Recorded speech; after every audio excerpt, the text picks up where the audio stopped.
జరిగిన పరిస్థితి అందరికీ కూడా తెలిసిందే. గత చరిత్రలో ఎప్పుడూ జరగని విధంగా ఏకంగా 99% వాగ్దానాలు అమలు చేశాం. ఎప్పుడు జరగలేదు ఆంధ్ర రాష్ట్ర చరిత్రలో కానీ దేశ చరిత్రలో కానీ ఈ మాదిరిగా మేనిఫెస్టో అన్నది ఒక పవిత్ర గ్రంథంగా భావించి అదొక బైబిల్ గాను, అదొక ఖురాన్ గాను, అదొక భగవద్గీత గాను భావిస్తూ టిక్కు పెట్టమని చెప్పి ప్రతి ఇంటికి పంపించి టిక్కు పెట్టమని చెప్పి ప్రతి అడుగుతూ ఆ ప్రతి అక్క చెల్లెమ్మల ఆశీస్సులు తీసుకుంటూ ఆ ఇంట్లో ఉన్న అవ్వాతాతల దీవెనలు తీసుకుంటూ ఏ రోజు కూడా ఈ మాదిరిగా బటన్లు నొక్కడం ఏకంగా 2,70,000 కోట్ల రూపాయలు ఎటువంటి వివక్ష లేకుండా ఎటువంటి లంచాలు లేకుండా ఏ నెలలో ఏమిస్తామో అని ముందే చెప్పి క్యాలెండర్ ప్రకటించి ఆ నెలలో అది తప్పకుండా ప్రతి సంవత్సరం తూచా తప్పకుండా ప్రతి సంవత్సరం అది జరిగేట్టుగా చేస్తూ ఏకంగా 2,70,000 కోట్ల రూపాయల వివిధ పథకాల ద్వారా మాట తప్పకుండా జరగడం కూడా గతంలో ఎప్పుడూ కూడా చూడలేదు, జరగలేదు. ఇవన్నీ కూడా నేను ఏదైతే చెప్తా ఉన్నానో ఇవన్నీ ఎప్పుడూ చూడని మార్పులు, గతంలో ఎప్పుడూ జరగని సంస్కరణలు. విద్యారంగంలో అయితేనేమి, వైద్య రంగంలో అయితేనేమి, వ్యవసాయ రంగంలో అయితేనేమి, సామాజిక న్యాయం అంశంలో అయితేనేమి, మహిళా సాధికారత అంశంలో అయితేనేమి, గవర్నెన్స్ విషయంలో అయితేనేమి ఎప్పుడు జరగని చూడని సంస్కరణలను కూడా తీసుకొచ్చు. ఇవన్నీ నేను ఏదైతే చెప్తా ఉన్నానో ఇవన్నీ మనం చేసి చూపించి ప్రజల మన్ననలు పొందిన తర్వాతే ఎన్నికలకు వెళ్ళాం. ఎన్నికల్లో ఏమైందో తెలీదు. 5 సంవత్సరాలు కళ్ళు మూసుకుంటే చాలా అయిపోయింది. 5 సంవత్సరాలు మళ్ళీ 2024 నుంచి 2029 కూడా అదే మాదిరిగానే కళ్ళు మూసుకుంటే 2029 కూడా కళ్ళు మూసుకుంటే వచ్చేస్తుంది. ఇవి మనం గుర్తుపెట్టుకోవాల్సిన అంశం ఏమిటి అని అంటే సినిమాలో ఓన్లీ ఫస్ట్ హాఫ్ మాత్రమే అయ్యింది. గతంలో కూడా ఇదే మాదిరిగా పరిస్థితులు ఉన్నప్పుడు కూడా మనం ఏ మాదిరిగా పైకి లేచాము అన్నది కూడా మీ అందరికీ తెలిసిన విషయాలే. నేను ఒక్కటే మీ అందరికీ చెప్తా ఉన్నా, ప్రజల్లో ఈరోజు మనం చేసిన మంచి ఉంది. ఇంటింటికి మనం చేసిన మంచి ఇంకా బ్రతికే ఉంది. ప్రజల్లో ఈరోజు మనం చేసిన పాలన మీద విశ్వసనీయత అనే పదానికి అర్థం ఈ రోజుకి కూడా ప్రజల్లో ఉంది. గడప గడపకు మనం చేసిన మంచి ఇంకా ప్రజల్లో బతికే ఉంది. మరి ఇవన్నీ ఉన్నప్పుడు మళ్ళీ మనం లేయడం కూడా తథ్యం. కాకపోతే కొంచెం టైం పడుతుంది. ఆ టైం ఇవ్వాలి.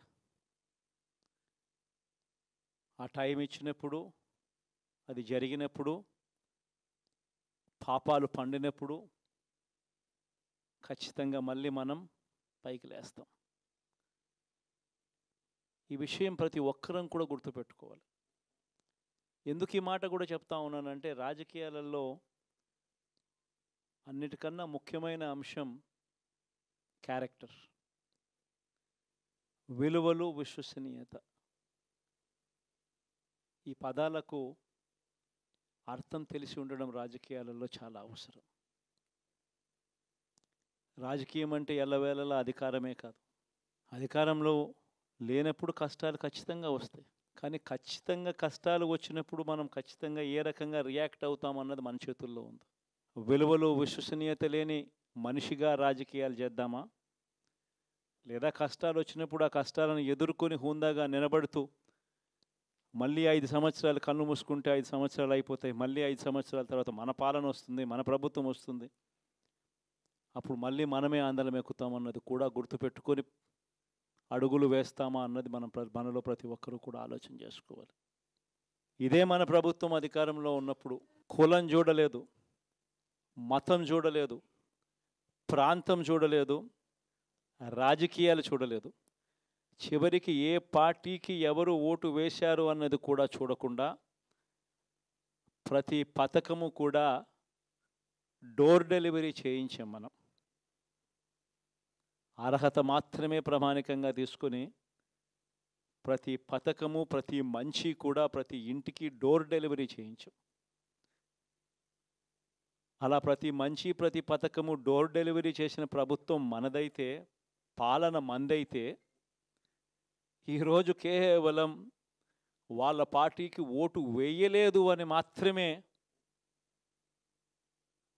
ఓటుకు వేయకపోవడమే పాపం అన్నట్టుగా ఈరోజు రావణ కాష్టం సృష్టిస్తూ ఉన్నారు, విధ్వంసం చేస్తూ ఉన్నారు, ఆస్తులు నష్టం చేస్తున్నారు, కొడతా ఉన్నారు, అవమానిస్తూ ఉన్నారు. ఇవన్నీ శిశుపాలుని పాపాల్లో భాగాలుగా ఇవన్నీ అప్పుడే పాపాలు మొదలయ్యాయి. ఒకవైపున మనమేమో మనకు ఓటు వేయకపోయినా కానీ ఏ రోజు కూడా డిస్క్రిమినేషన్ చూడలేదు. అటువంటి వాళ్లకు కూడా మనం డోర్ డెలివరీ చేసిన ప్రభుత్వం పాలన మందైతే, ఈరోజు కేవలం ఓటు వేయలేదన్న ఒకే ఒక కారణంతో ఏకంగా కొడతా ఉన్న పాలన వీళ్ళది. ఈ పాపం ఊరికే పోదు. రెండవ పాపం చంద్రబాబుది కూడా అప్పుడే పండింది. బహుశా కేంద్రం ఈ రకమైన కేంద్రంలో ఈ రకమైన పరిస్థితులు బహుశా ఎప్పుడు ఉండిండవేమో. ఈ రకంగా కేంద్రంలో 240 ఎంపీలు మాత్రమే వచ్చిన పరిస్థితులు, రాష్ట్రంలో ఏకంగా వీళ్ళకు కూడా ఈ మాదిరిగా మంచి నెంబర్లు వచ్చిన పరిస్థితులు, ఎన్డీఏలో మళ్ళీ చక్రం తిప్పుతా ఉన్న పరిస్థితులు. ఇలాంటి పరిస్థితుల్లో కూడా ప్రత్యేక హోదాను అడక్కపోవడం చంద్రబాబు చేసిన మరో పాపానికి కూడా మరో నాంది. ఇలాంటి పరిస్థితుల్లో కూడా ప్రత్యేక హోదా మనం అడిగి తెచ్చుకోలేకపోతే రాష్ట్రంలో ఏ ఒక్క యువకుడు కూడా క్షమించడు చంద్రబాబు నాయుడు. మనం కొంచెం ఈ పాపాలు పండేదాకా మనం గట్టిగా దీన్ని నిలబడగలిగితే, ముందుకు తీసుకొని పోగలిగితే ఈ పోరాటాన్ని ఆటోమేటిక్గా శిశుపాలుని 100 పాపాలు ఫాస్ట్గా ఎరోడ్ అయిపోతాయి. కాబట్టి ప్రతి ఒక్కరూ ఈ విషయాలన్నీ గుర్తుపెట్టుకోమని కోరుతాం.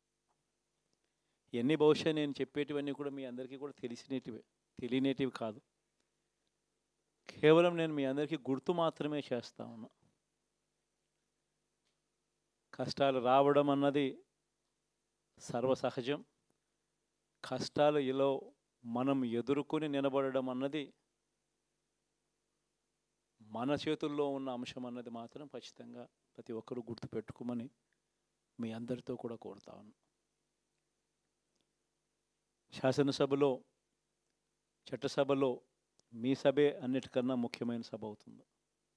ఓటు వేయలేదు అన్న ఒకే ఒక కారణంతో మనుషుల్నే కొడతా ఉన్న పరిస్థితుల్లో, మనుషుల్ని అవమానిస్తూ ఉన్న పరిస్థితుల్లో, మనుషుల్నే బలవంతంగా ఆస్తి నష్టం చేస్తూ ఉన్న పరిస్థితుల్లో ఇక ప్రతిపక్షం ఉన్నది ఒకటే ఒక పార్టీ, ఆ పార్టీకి అవకాశం ఇవ్వాలా అన్న కనీస నైతిక విలువలు వాళ్ళు పాటిస్తారన్న నమ్మకం నాకైతే లేదు. కాబట్టి మీరు చేయాల్సిన పాత్ర గొప్పది, చాలా ఉంది అన్నది మాత్రం గుర్తుపెట్టుకోండి. రాబోయే రోజుల్లో యాక్టివిటీ లెవెల్స్ అనేది ఆటోమేటిక్లీ పెరుగుతాయి. రాష్ట్ర వ్యాప్తంగా ఉన్న కార్యకర్తలందరినీ ఎవరినైతే వాళ్ళు ఇబ్బందులు పెట్టారో ఖచ్చితంగా వాళ్ళందరికీ మనోధైర్యం ఇస్తూ వాళ్ళ గ్రామాలకు వెళ్ళి వాళ్ళకు తోడుగా ఉండే కార్యక్రమాలు చేసే కార్యక్రమాలు జరుగుతాయి. రాబోయే రోజుల్లో ఇంకా టైం గడిచే కొద్దీ ప్రజల్లోకి వెళ్ళే కార్యక్రమాలు ఇంకా ముమ్మరం అవుతూ పోతాయి. చివరికి ప్రజల్లోనే ఉంటాం. ప్రజలతో కలిసి పోరాడే కార్యక్రమం వేగంగా టైం గడిచే కొద్దీ మనము వేగంగా అడుగులు ముందుకు వేస్తాం. ఒకటి మీ అందరికీ చెప్తా ఉన్నా, ఏకంగా 14 నెలలు పాదయాత్రలు చేశాం. ఆ వయసు ఈ రోజుటికి నాకుంది. ఆ సత్తువ ఈ రోజుటికి నాకుంది. కాబట్టి మీరు మాత్రం ప్రతి ఒక్కరూ గుర్తుపెట్టుకోండి, ఆ టైం వచ్చేదాకా మీ పాత్ర చాలా కీలకం.